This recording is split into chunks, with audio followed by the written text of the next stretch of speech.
time. Welcome back to One Leg at a Time, the podcast about health, wellness, fun, recovery, and music. I'm Dr. Deen Anbar, and I'm interviewing other musicians and creatives about their process, their priorities, and the things that they do to achieve their goals. Ladies and gentlemen, put your hands together once again for Quinn Carson. Woo! Yeah. So you were telling me just now that you had a podcast. Have a podcast? Are you still doing it? Yeah, I still make this podcast for fun with my friends. Yeah. Right, your friends who are not me. Yes. Yeah. Your best friend. They're all career musicians. Yeah. Music lovers. Yeah. To the point that we have been making a podcast for fantasy football for a while now. We've had our 100th episode. Wow. And Congratulations. so for us, it's just really fun. I'm really proud of 3 or 4 of them that we've done where we've made some Halloween specials where we've, my friend Daniel and I and Steven, the 3 of us have combined sort of like music from Steven's hard drive of stuff. Yeah. And then Daniel's storytelling and then my sort of production side of it, we would build these big Halloween special stories. That's cool. Yeah, like what do you call them? Like radio plays. Yeah, like a War of the Worlds. Right. Yeah. But going back to how it was a release valve, like it's something that you get to finish and release for fun. Yeah. There's no strings attached to your career necessarily about the idea of like, I need this to work. And then also you get to work in the DAW and like work on your compression, work on your mixing, work on your stuff, making these songs and editing things. And, I really got to spend a lot of time during COVID, like getting into it. And then every year we would get to Halloween and we started making these specials.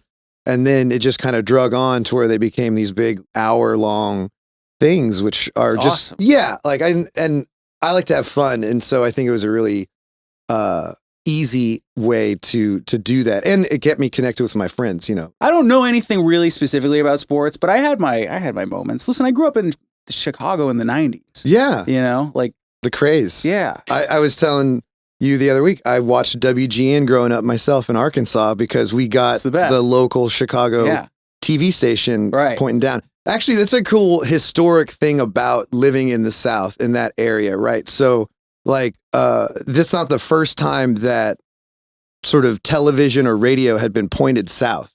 There's a really cool story about doo-wop music. Yeah. And music from Detroit and that area where they had these giant satellites that would face, those 1,000-watt satellites they just built. They would go all around the United States and press into Canada in a circular motion. But on Saturday nights, they would do this famous thing called they would turn their backs to Canada and all the satellites or whatever the word is, they would point towards the United States only. They wouldn't project in a circle. They would now project only in one direction. And so more radio stations in the United States on Saturday nights could pick up stations from up here with this new music that they had. So my parents, my mom grew up in Arkansas on Saturday nights, listening to the radio, hearing the newest of music that was coming out of Motown and stuff, but only one day a week. Yeah. Wow.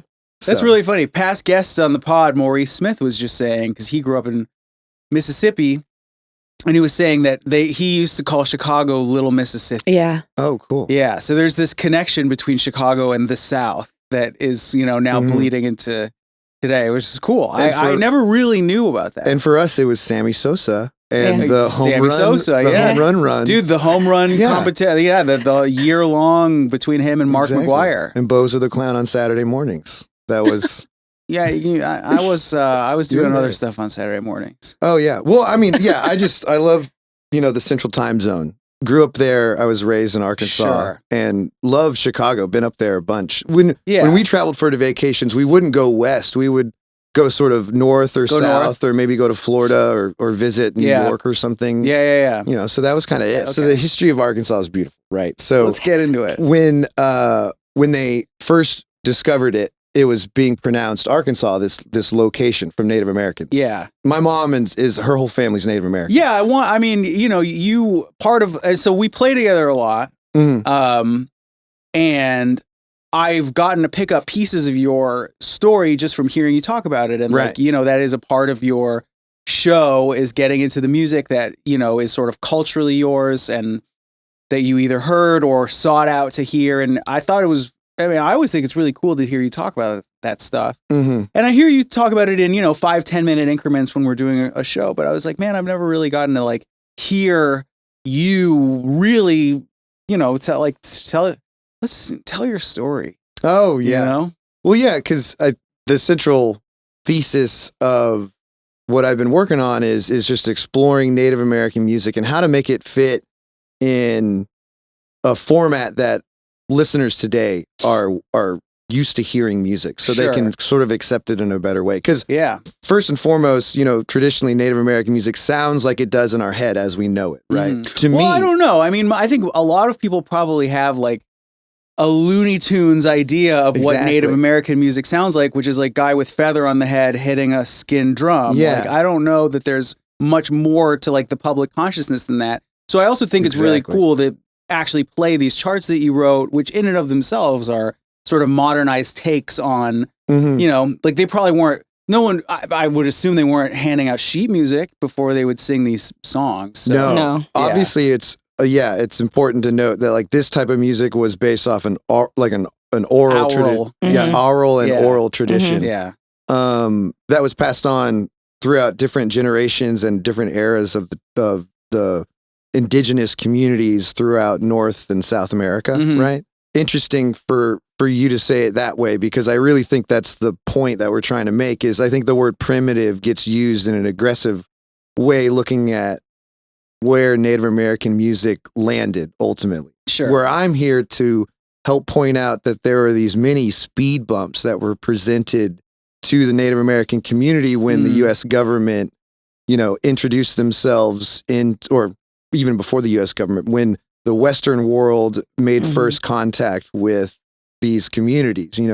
The assimilation and the forced relocation were huge speed bumps in our development. Yeah. And, about probably 9 months ago or maybe 6 months ago, I was able to perform at the Monterey Jazz Festival. And I didn't know that. Yeah, I went up there. And was that with the big band? Yes. Yeah. Okay. I was performing with Julia Keefe's Indigenous Big Band, which is a project that Julia Keefe, a singer out of New York City, started. I've been working with her for about 2.5 years now. And it's this amazing project that brings together Native American musicians who are creating new works and celebrating old works from influential Native American performers who created moments in the timeline of jazz and American music where they were influential to our culture, And I was going up there to perform at the Monterey Jazz Festival, pulled into the parking lot, and this parking attendant, this old guy that looks like Santa Claus, sort of welcomed me in there.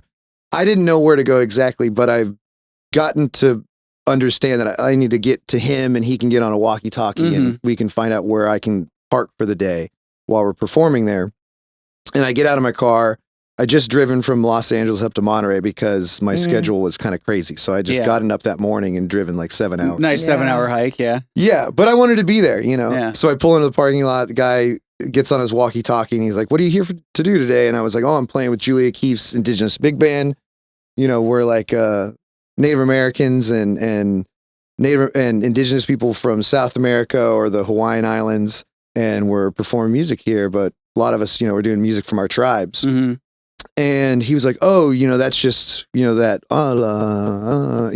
and sings it right to my face." He's like, "It's not that complicated. It's real simple stuff, right? Like, it's like not like Brazilian music or other music." He starts to, sort of rank the complexity or the value of music and, we value this more because it's more complex or more developed. you know? And really, it was just a great example of the lack of education. Well, he's or lack completely of perspective. belittling like the thing, which Well, no, I don't think it's belittling. I think we have to talk about their perspective, what they presented, the story that they've been told, the way that that's been depicted, and the lack of information. I think if they could see how, let's talk about when people were moved from their practices in their tribes to then being asked to assimilate in a new culture and change their faith to Christianity or whatever sect of it was. In that moment, there were instances where Native Americans stopped using their instruments because they had gone into a new church. And as a move, they've decided to put away their drum and to not use the drum anymore and to only sing these songs that they're now learning, you know, from these hymnals. So it's like a very genocidal act that happened that stopped this progression of the use of these instruments or these, you know, these concepts they're going to. They totally change. They're introduced to new chords, melodic concepts or form, you know, all that stuff changed how they did things. And one of the things that interested me the most was, what did Native American music sound like before it was like affected by by Western harmony and instruments for that matter. And so I started doing some research online at like the Library of Congress and looking up old records and trying to find recordings. And probably now over the last 3 or 4 years, I've gotten to do research and do some lecturing about this information I found, these old recordings from like the wax cylinder era. Because Native American music started the beginning of ethnomusicology, the study of music and culture. And that meant that when we invented the wax cylinder and were able to record music or audio for the first time, the first people that they took out with this new invention was they went out into the field and recorded local tribes and wanted to get a historical record. Isn't that so crazy? Yeah. I love, like, I remember a few years ago reading something about that you could hear the voices of ancient Egyptians from a clay pot that was spun on a cylinder. I don't know if that's actually true, but I just remember reading that. That's amazing. We'll have to look back and fact check that one. Can I ask you a question? Library of Congress. Where is that? So is that in DC? Yeah, it's in Washington, DC. Because in my mind's eye, I'm picturing like a giant library. Is that so? You went to DC to do that?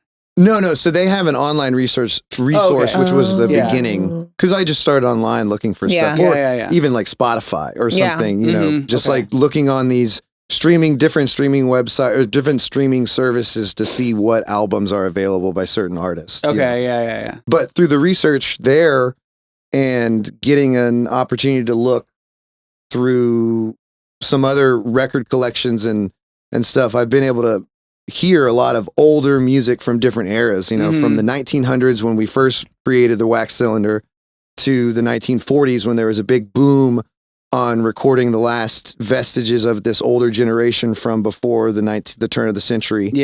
And then there was the 70s where you have a higher fidelity collection of tribal performances, which is really interesting as well. And were they doing that in the 70s as sort of a preservation method? Like what? It was always two-sided. You know, I'm just curious about this. We're going to get into the nitty-gritty of your day-to-day. No, because like the two-sided coin is yes, there was stuff for anthropological reasons, and you could see that in the album cover. Sure, it's very much looks like a Dewey Decimal System, you know, kind of on there. But then you see another album cover, and it might be like a drawn, you know, scene of some warring moment, and this is the Comanches, you know, them riding horses because they're well known for horse riding, you know, like that would be a very commercial way that they would do it. And then there's even a third way. There was like a semi-commercial, less academic collection that were made by like Native American labels out in Oklahoma or New Mexico or something like that. And so that's also important to note. That's the craziest thing. So you've got these 3 different types of album covers that are trying to do 3 different types of things, but they all are still technically recording, you know, these tribes singing and stuff. And so that was kind of really interesting to me. And I started transcribing some of these melodies, and then it was, how do we imply some harmony, or what is the right thing to do to each song? So I tried to do research with these tribes and find out how they appreciate the uses of these songs. And then some of them were meant to be adapted for my band, and then some of them are meant for me to be performed solo. You know, so the harmony that is in the songs that we've played in our set, that's your arranging concept. Okay. I like to think of it as that's my opportunity to do some storytelling and to put some perspective for people on how these melodies affect me and affect other people. You know? Because something really great about it, like to speak on a music theory term, you know, one of these songs I found was in major, you know, and it's in the key of E flat. The relative minor being C minor. I've heard some other recordings that are minor songs that are in C minor. I don't hear a lot of songs that are in C major. I've been hearing this really interesting thing where I was like, man, there's few keys that these natural drums or the singing voice sort of range, that they accepted. Yeah. Well, it's keys just hold power too, which is kind of just an interesting thing. I mean, E flat feels different than C major. Exactly. Yeah. And from an arranging standpoint, thinking about the instruments we're using, like, your low E versus having a low E flat, it just creates some difference in the idea of how to arrange them. And the chords were an implication, I think, of the storytelling part. And also to be interested in to see, like, well, what are we implying already? What were these tribes implying when they sang very monophonic as opposed to polyphonic? There wasn't a lot of as much harmonization as you would maybe have wished, But that gives you a chance to kind of, like you said, kind of put your own take on where a melody like that might sit in the context of a harmonic sequence or just right. Well, and there's a beautiful relationship that like the monophonic melody has with the drum and how the drum rings and how they sing, and then there's also this relationship with that melody on how it responds, like in its performance venue, whether it's outside or if it's inside like a club. Isn't that interesting? Did you ever read David Byrne's? He wrote that book. Was it called All About Music or something, or just music? Yes, I've read like a that history book. of music. Yeah, and then he had like a sort of a TED talk that was very similar while he was releasing that book, where he talks about like the venue size too. Yeah, right. Venue size and type, and like why certain music it affects how the song. Yeah, like Bach wouldn't have written Bach music outside in a field. Right. Bach wrote Bach music on an organ in this one church, where like just the way that notes hung in the air, like there was something so satisfying. And I guess if you go to that one organ in Vienna, is that where it is? Sure. Because it's still around. And if you hear the music that he wrote on that organ, it's supposed to be like a godly experience. That is cool. So maybe we should go. As a little sponsorship for the pod, let's fly out. Let me ask you a question. So you're from Arkansas, and we got a little bit of the sort of backstory of your research process into the cultural side of your background and how that, is part of what you're doing professionally. When did you actually start to like when did music become a part of your life? When did you decide that you were going to become a trombonist and composer? Is that what it is? Tromboner? I'll steal that Simpsons joke. Yeah. So I first picked up the trombone when I was 11 in school. Okay. And then 11 was 7th grade? Yeah. What, did you skip a year? No, my birthday is in April. Oh, so I'm an Aries. So we're like kind of young. We celebrate at the end of the year. Yeah. Kind of into the school year. Yeah. So let's go back to this. So you started playing trombone when you were 11, and that was through like school band. Mm-hmm. And then at what point did you get introduced? Like, because I kind of am curious with you what the journey is from I played trombone in band in school to then like getting into writing and jazz, and like what was your inspiration and who were your models for kind of creating the type of work that you're doing now? Well, because you're from Arkansas. Well, 10 hours away from New Orleans. So that was kind of like, there's so many trombones down there. I fell in love with New Orleans music probably when I was like 16 or 17. Okay. I got to go down there. That'll blow your mind wide open. Yeah. There was actually like a trombone festival, a competition that was being held down there. So not only was it cool to go to New Orleans, but that week it was very trombone centric, to where all the bills on all these shows were led by like trombone leaders who honestly, the way we would look at it now, it's like the locals were hiring their same musicians, but this week I'm leading the band, where it might have been your band the week before at the same club. You know what I mean? Sure. So it was very cool to hear about everybody's story and hear all the different types of playing. And I just fell in love with New Orleans and its history, and American music really touched me way more than Western, like classical music did. Mm-hmm. And I just really got into that history. And, there's history in the blues world with like Arkansas, like Johnny Cash being from Arkansas, and bluegrass, like Lester Flats and Earl Scruggs would perform in our northwestern, the Ozark Mountain region. They would play bluegrass festivals back when my mom was around. So it's cool stuff. Yeah, you hear stories from all these people and how they were affected by music locally in Arkansas, and like kind of gets you thinking about playing music and getting really interested in it, But it's the wheel spins so much slower there, or in other places where there's not a major music center, you know. So I always lovingly said that like they in Arkansas, they don't ask you to get any better. Once you're good enough for them, they're like, that's good enough for me, Bob. Sure. I love it. I'll come see you on Fridays at the local place. And, But they won't ask you to make the album. They won't ask you to do something bigger. It's a different lifestyle or a different mentality in these smaller towns, because people are very much accepting about the kind of lifestyle they're looking for. And they'll take a little touch of this, a little touch of that.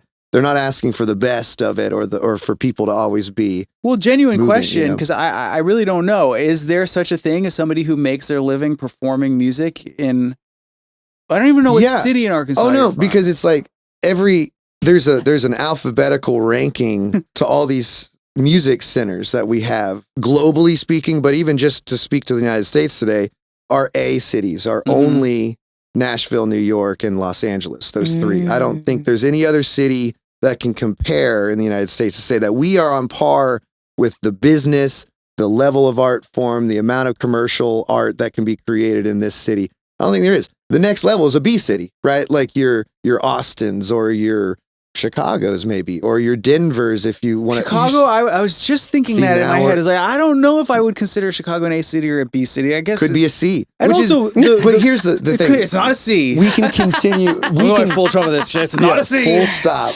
But but it's interesting because within the last few years, we've had shifts in the way that people are making their money, and like COVID really blew the door open for the concept of remote work. So I do think that there's a lot more of the idea of you can be in Tulsa and be like, doing stuff in the pop or rock world that you wouldn't have been able to be as connected to, before it was as accepted to be, remote, whatever that means. Sure. But this is a totally side conversation. We're not talking about that. I think it just goes back to what we were saying, is that I think people as musicians can accept the level of life or the amount of career they want to have and be happy with, like living in smaller towns. Like there are many musicians who are making a career doing multiple things, like teaching and performing in every community band or every orchestra that comes through town, or every performer that sings in Washington, the Andre Bocellis, when they come in, some local trombone player will get hired for his orchestra that night. He's not going to tour with a full orchestra anymore. In that case, there are people that live with the opportunity to play great shows in really small cities. Yeah. In those K's and I's and J's and Z cities. Like there's so many small towns. To live in a Z city though, But there's a world where I want to consider at least getting up to the X's. Exactly. Yeah. But there's a world where people are happy because they might be the community music leader at their church. Yeah. Like that's the level we're talking about. But there's a level of pride that people can have at whatever size of city they live in. Now, if you're looking to do certain things, that's where I start to say, like, you have to go to the large, like the biggest cities possible. And so when I moved from Boston, which is not an A city, I was like, I want to move to an A place. It's New York or Nashville or LA. And I would argue that like New Orleans just is not an A city for me, because of the business side of it is not there. The labels, the what's interesting industry is and everything. You could have moved to New Orleans and started earning a living right away, playing the way that you do in the instrument that you do. And it's a very live music town. It's a very live music town. I mean, that's, from what I've seen and spoken to people who live there, it's like, that's amazing. Playing trumpet or trombone is as much of a viable career option as being a lawyer or a doctor. Yeah. It's just like, it's something that you can do. Dude, I would wish to be a working trombone player in New Orleans. It's like, there's amazing people down there. But you're right. So I mean, it's a different thing because you're not really, your opportunities aren't going to be as available to then get out of New Orleans. Yeah. And I was looking at my skills, like where, as a person, like what have I collected as I'm deciding what city to go work in? And, you know, for me, I had some history in, producing my own tracks or working with visuals. You know, when I was living in Boston, I got to work on this like video series that President Obama was releasing as he was leaving office for sort of like the next nonprofit he wanted to start post-presidency. Interesting. So it was like a really cool opportunity to like do some stuff to visuals, right? But then all of a sudden you have a great little sizzle reel to show for the next remote session. Yeah. And that's how I got my job to move out to LA. Was I was working for Drunk History, that show on Comedy Central. I didn't know that. But yeah, I got the job with some help from my friends, you know, showing me that it was available. And so that was a good reason for me to come out here. Yeah. And it was a skill I had, you know, something that wasn't happening like in New Orleans as much or in Nashville as much with visuals you know, and stuff. So you kind of think about what kind of skills you've built up. And LA really was something terrifying to me for so long. As growing up in Arkansas, it's such a big idea, California. And, yeah. And so I was, you know, skeptical, but when I got the job and everything and moved out here and just, that's the part where you sort of start to really sort of gain more responsibilities and grow up a little. And yeah, it kind of forces you to. I want it, but okay. So, cause I am curious, like Quinn, you are actually one of the busiest people that I know. I've never met you or like seen you not having just come from something else. You know, you really keep busy and active. And I'm kind of wondering like if you have thoughts on how you structure your day or kind of like how you plan things or what you are kind of, because you have some bigger picture goals. You have the big band record that you're producing right now. You have your solo project and you're working on those things. And then you also have, you know, you do work at the union, which is a cool picked gig. up a side job working at the musicians union here in which LA. like honestly, you know, kudos to that. It's a good job I think to have probably, right? Yeah, I was just talking with the person who hired me today because we were talking about this same thing, this work balance. Yeah. Not about my busyness, but I think it's interesting for musicians like us. It's kind of difficult to make any money at 9 a.m. to 1 p.m. or, you know, that morning shift sort of time. So I've elected to kind of burn the candle at both ends and play clubs at night and then crash this in the morning and then try and do stuff in the middle of the day. And how's it working? I mean, how do you find yourself at like in a period of pretty constant work? He's an Aries. I like saying, is that what it is? I don't know. I'm a Scorpio. I need my me time. You know, in college, like this lead trumpet player, you know, when I was a freshman, he was an accomplished, really great player named John Rapogla, and he lives on the East Coast. Fabulous. Like when I say lead trumpet and could like play the Barnum and Bailey's circus book, that crazy circus music up 2 octaves, you know, he's one of the greatest trumpet players I've ever got to play with. And I remember he told me like, you got to say yes to everything. And that is a mindset. It's a great mindset when you're trying to get into places. And, you know, when I moved here, you know, I had spent all my 20s in Boston and touring with bands throughout New England and the Atlantic coast and then throughout the United States. And I just was needing to get into the scene here in Los Angeles. And I feel like I'm always constantly trying to do that. You know, I wish I could be more social with it, but you're balancing as much as you can. I was thinking about something because I was listening to your podcast to get a flavor of what you're doing here. You were listening to this podcast? Yeah, I was loving it. Yeah. And to me, it made me spark the idea of, I think there's something that messed me up with, I loved video games when I was younger. And I loved, you know, playing sports video games or role-playing games. But one of the things that like really messed me up about the real world is that you don't have the ability to really collect all of these attributes. Like you can really run up the score on your attributes in all these big games. And at some point you do have to give up something, you know, you can't have it all in that way of like, you can end up doing it, but there's just this give and pull. There's a give and take. I don't know. I mean, it's interesting because what you're saying is true that getting started, I don't know if there's a substitute for the saying yes to everything mindset, but I do think that after a certain point, and I don't know what that certain point is, but for everyone it exists. And I think you have to be able to clock it and start to learn how to say no to stuff.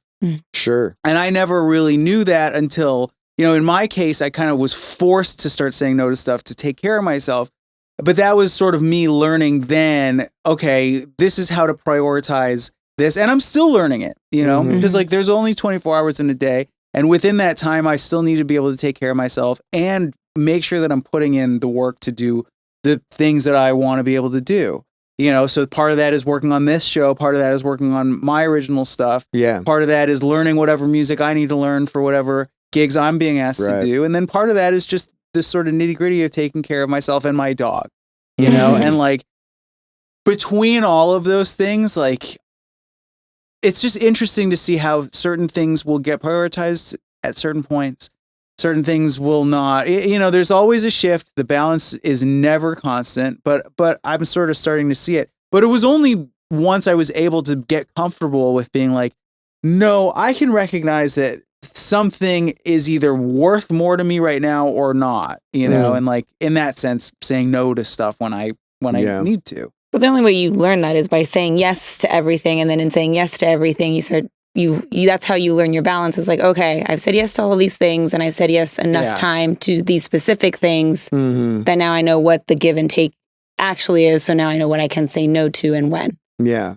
I think too, maybe I have a different perspective or angle that I want to come at. That's what we're here to share is the because for me, like if I'm trying to figure out what the value is of something constantly, then I kind of want experience in the field to see the entire landscape. Sure. To spend, you know, because in LA, you win one day at a time. You hit the top of the mountain for one day. You're playing for this big artist and this big show. And then the next day, it's not like you're thrown back down, but it's just unless you've got another mountaintop scheduled to cap every day, there's just going to be a moment where you're just back to being normal for that moment. It's very in true. your musical career. Yeah. And that's fine. You know, there's jobs out there that will win you longer term success where you can create consistency with them. And that's where I think my angle comes in, is because out of, not begrudgingly, but out of the 6 or so years that I've lived in Los Angeles, I'm still working to find the one entity that has offered me any type of consistency so that I could plan my year around the projection that I will have this amount of money coming in. You know, right now I don't know exactly what I'm doing at the end of my year or at the end of my summer.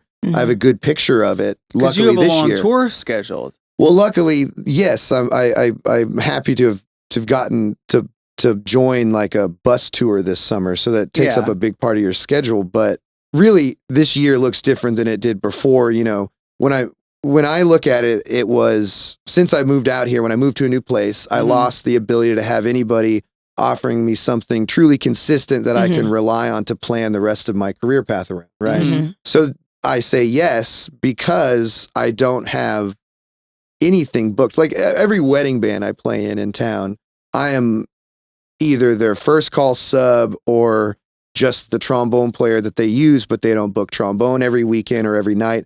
So there's a world where I am not the person that is booked ahead of time as much as other instruments or other people, other friends of mine. Because I'm just in my spot. There are other trombone players in town that have their schedule completely locked down for a long time because they've found some form of consistency. Less so. I mean, maybe a few, but even for but we don't want to deny that we're saying trombones don't work or something like that. I'm just saying that for me, I'm looking for some opportunity to show my value and to find some bigger, as we get older, bigger and bigger entity that can support us and show some sense of belief in you and be like, you know, we're going to lock down your schedule. Like I'm looking for that still. It's almost like feeling like a free agent.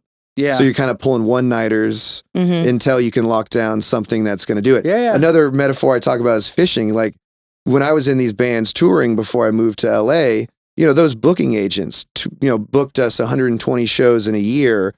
Those fish were caught for me. All I had to do is just eat them and, and just be present. And I didn't have to worry about that part of my schedule. When you become a true freelance musician on a professional level, you know, we are all working very hard to catch every single fish, which is a different concept than what other people are at.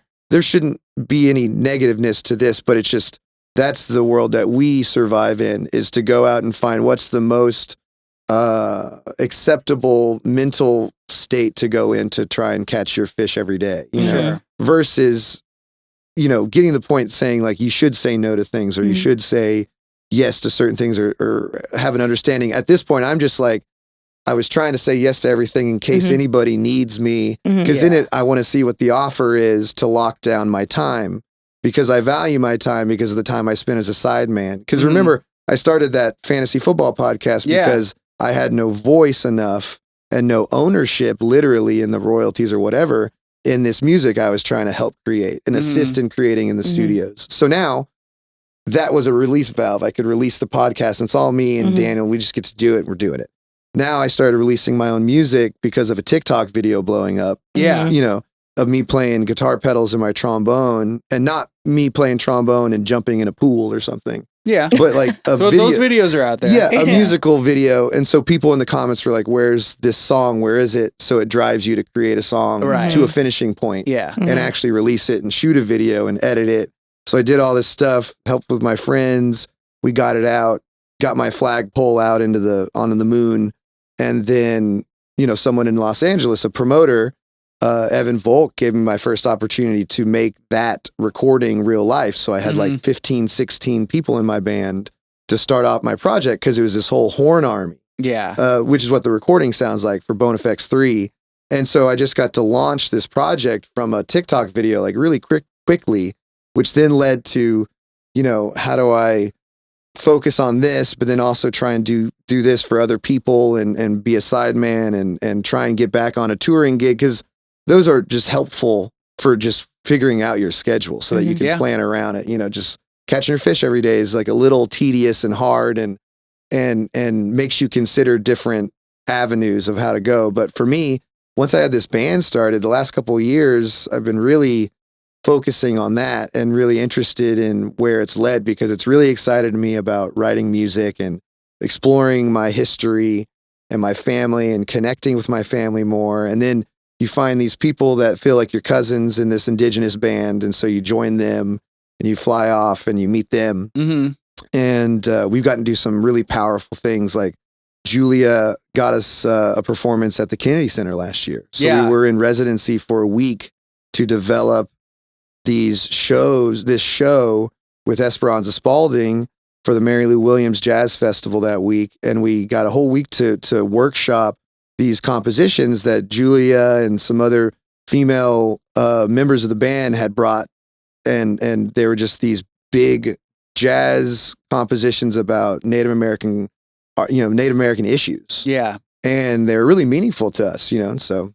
Do you have anything that you do to sort of like ground you throughout the day or sort of like give yourself a emotional or physical like reset? Or because all these things that you're saying are they're amazing things, but they do take energy. And I'm just wondering if you feel like you're like running on inertia a lot of the times.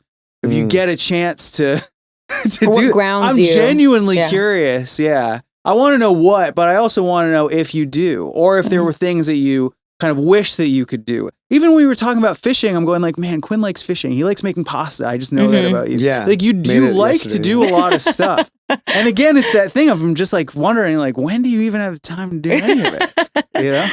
Well, yeah, I think that's where I start to drop stuff, like I try and I like to crush whatever you're doing, like, oh, if we're going to clean, let's like crush cleaning. Yeah. But I think sometimes like, well, I'm not cleaning today because I'm crushing something else. Sure. And then, my partner Bianca and I will then have to get through that moment of me failing, say like a scheduled event, to do while I'm doing something else and trying to get another time scheduled to get your obligations done. I think balancing like my relationship with her has become really cool because it does put some type of.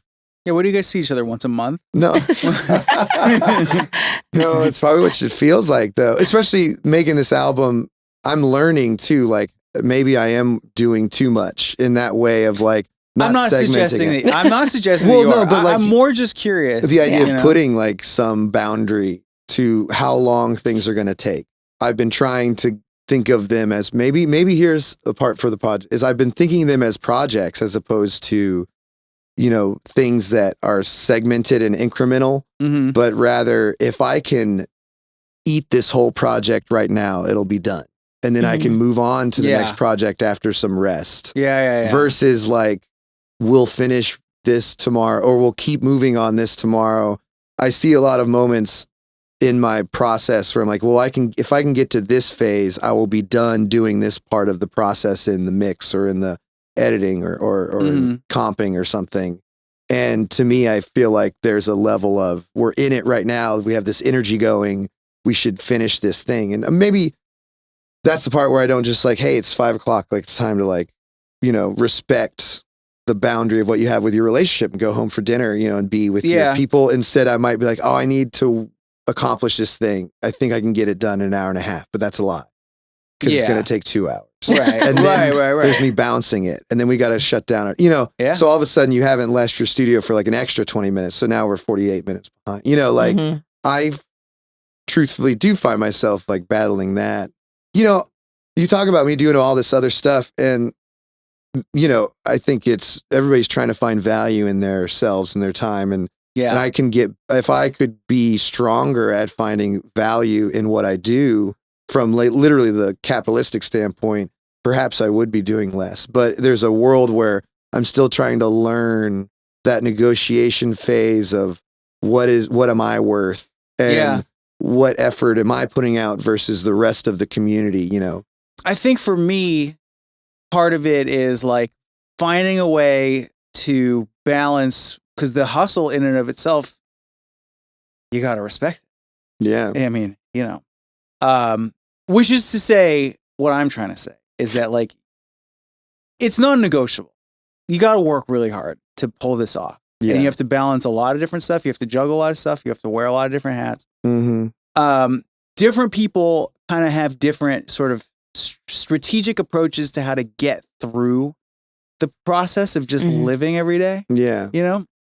And I started to get a lot more serious about what those things were, and sort of about not just about what they are, but about realizing that I'm being strategic. I'll say it, the strategies that I employ were things that I didn't even understand what I was doing until that I kind of developed a new routine, and so that's one of the things, that's really what I like to talk to people about, is just like, what are you up to, and like what's working and what isn't working, and I'm not trying to hold your feet to the fire or suggest that you're like either taking on too much or anything like that. I really don't want my bank account would say otherwise. Well, but all of us do. Yeah, I mean, listen, I'm going into debt making this show right now. I know. And that's fine. It's fine. Guys, it's fine. Because it's what you want to do. Because it's what I want to do, and I believe in it, and I believe in it, and I just think honestly, I just think it's interesting, and really, what it is for you right now. What I want to know is if you had 8 more hours in a day, or if you didn't find yourself needing to, work as many hours on any given thing, so that you did have a little bit more time. Like, what would you like to be able to do more of, or like, what is it? What are the things that you that give you that kind of like thing of life is worth living again? I think it was the ability to start my own band was really something that helped me, because I also could start working in some clubs, because, people ask like, how did you get this gig, or how did you get into this place, or how can I get into this place? And I talked with this a couple months ago with some friends, and they all had really fun expressions about those type of things. But it all really boiled down to, if people are willing to listen to your story, it's a long one for how people get anywhere, And for me, it was, this band started playing in a warehouse before they were allowing public shows. I remember those COVID. times. Yeah. And I was so, in a sense, privileged to be able to throw such a big budgeted shows that I could hire people and throw gas money at horn players for playing on one song instead of just asking for the favor. That thing was special to me. And then it led to other promoters seeing the show because they were going out to that show, or, then it led to people coming to it, or, Anderson .Paak came to my shows for a couple of years, and then he's opened his own club. And so that's why I got asked there. It's not because he didn't know me, it just, it takes time and being around the scene. And my whole thing moving to LA was like, I might not be successful. I might fail. Right. and I might end up in a ditch.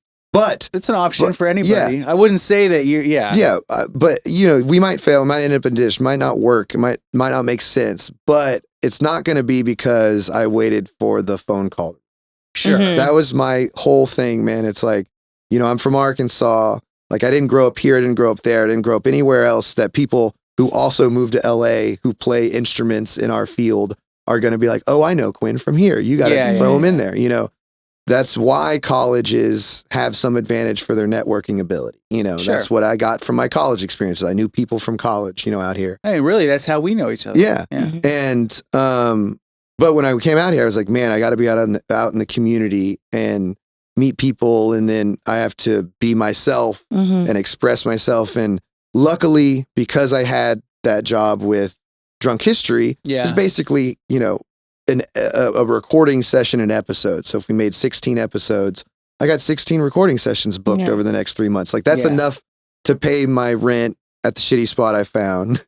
And, like I don't have to be like sharking anybody's gigs. I can just show up to these communities and start to present myself and just ask for the truth about like, well, how are you finding work? I'm not looking for your work. I don't need anything right now because luckily I have this privilege of having a job entering here for a little bit, for a couple months, but it gave me that time to truly talk to people. And I think I got some really great, truthful answers and started some good friendships from that. And it's a tricky lane to maneuver, which is to be like, I'm here and I want to work. I'm not trying to steal anyone's gig, but to kind of like, present as like, cause people aren't guarded.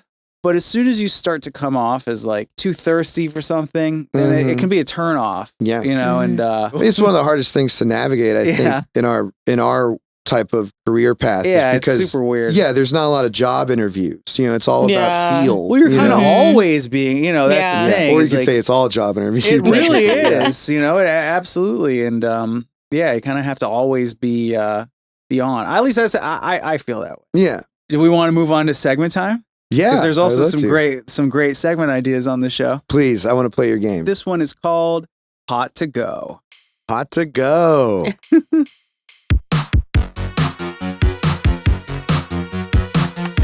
Okay, where are we going? We'll see. We're not going to Taco Bell, I'll tell you that. It's like as long and Need a meal for one when you're in the kitchen. You're all out of bread, but you got no fixins'. I don't want the world, but this is a pity. Who can blame a girl? Yeah, this meal is shitty. Baby, do you like this meat? I made it so you'd eat with me. It's like 199 degrees when you're eating it with me. Eating it with me. HOTTOGO, hit the button, watch it go. Burn your tongue and stub your toe. Here's your food, it's hot to go. HOTTOGO, hit the button, watch it go. Burn your tongue, then stub your toe. HOTTOGO, HOTTOGO, you can eat me hot to go. HOTTOGO, you can eat me hot to go. Woo. Yeah. All right. Yeah. Yeah. So that's hot to go. This is hot to go.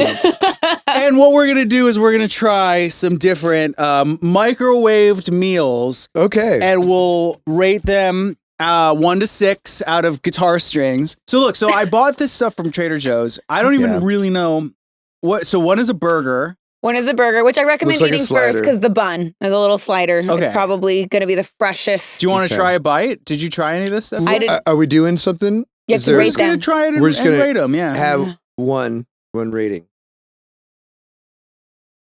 It's a little Trader Joe's slider. How's yours? It's good. Mine is frozen. Still?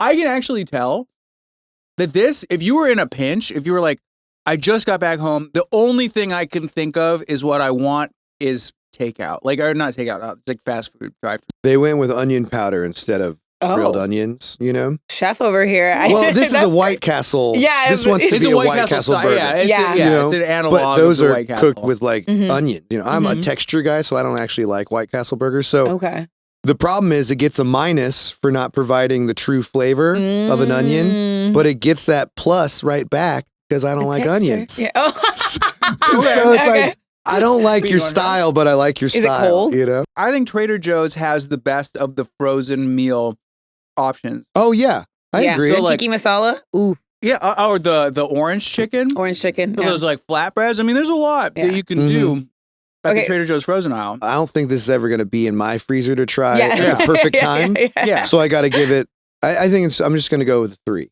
Yeah, You're going 3? Yeah. I'm going 4. I'm sticking with going to be 4. a tough judge here. Yeah, I'm going to be real with you. None of this stuff is ever coming back to my house. The next one is it's cheese and what is it? Like a jalapeno? Cheese and spinach, jalapeno. I had mine. Yeah. I'll wait. Like I'll a wait to hear what wonton? you think about it. Yeah, it's like it's a little crispy wonton. It's hotter than the last one. Yeah, it's hot to go. It's not a meal. No. This is a side. But it's a it's good pretty snack. good. I mean, it's an hors d'oeuvre, you know that way. There you go. Oh, yeah, there you go. Yeah. That's the word. Class it up a little. It's an order. We've seen these at the cocktail hours, the wedding gigs. It's really cool. It's nice and spicy. This is why I needed to give that hamburger a 3 so that we had some headroom in our mix. Naturally. Yeah, because I think this is not only is it 1 better, I think it's 2 better, but it's not a perfect thing. Really? So I give it a 5. You give this a 5. 5 See, strings. For me, that's my 3. Really? Ooh. It's okay. Wow. Wow, yeah. That's crazy. I don't know. No, it's That's cool. great. I mean, you know. And also, I'm going to give a real big plus 5. So this is frozen. They were all frozen, yeah. The crunchiness Yeah. of this It's got a wonton crisp. It's got a crisp. takes me back because you don't get that crunchiness in all your spring rolls here in Los Angeles. They do a lot of that thin rice paper Sure, yeah. fried. Well, you got like, the calorie I want conscious that crowd. deep Yeah. fried, Yeah. a thicker. I'm looking for that egg roll. You know, like that Yeah. real That's what it thick is. This is egg roll it's an crunch egg one. roll with like cream cheese in the middle. I think it's a little a wonton. confused to me. Yeah. It's a one. All right, fine. No, Maybe I just I don't love know it. about I wonton. love You're it. giving it a 3, and I'm just like, it's a respectful 5. Just, like it's the best thing we've had so far. To you, Before this, yeah. So the next one is a chicken pot pie. chicken. Oh, right. This is the chicken pot love pie that. pocket. Yeah, it's See, like now, a hot pocket. this could but be chicken entree pot pie. level. We're talking This could 6 be. possibility. This could be. Let me know if it's cold. No, this one's good. Mm. Mm-hmm. Yeah, so this is great because I'm trying to imagine what kind of person I would be to end up with like a Thanksgiving dinner in a Hot Pocket. Like, I'm alone. I'm closer to that ditch than I want to be. Sure, right. I've started But to. you're in Hollywood. I've started You know? to watch the phone. Yeah, at least you're here. waiting to see it Yeah. ring. I think that's the moment where you're in this Hot Pocket land. Now, I love the finish because they closed it well. Yeah. With the crimping. It's If they almost didn't, like a Pop-Tart. yeah, it's poppy tarty. It's almost turnovery, like a cherry turnover. like a savory turnover. It's not that bad. Where it lacks is just the flavor of the Yeah. chicken pot pie moment. I'm mostly just tasting the dough. It's just the texture. Yeah. Like Yeah. So how many strings? That one. Yeah. Is, Thank you. So yeah, with the Hot Pocket, we talked a lot about the crust. That's going to be the positive thing about it. I think it's got at best, I'm going to have to go with 2 because I don't want it on the Yeah. same level as the hamburger. no, I'm feeling that way too. I think that's a 2 out of 6. Yeah. Oh, okay. Yeah. Hot 2 pocket. strings.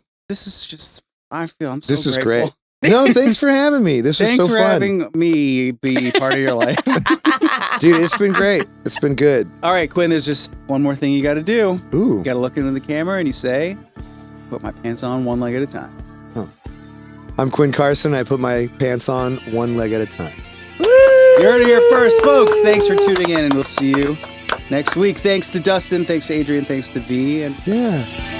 that's it.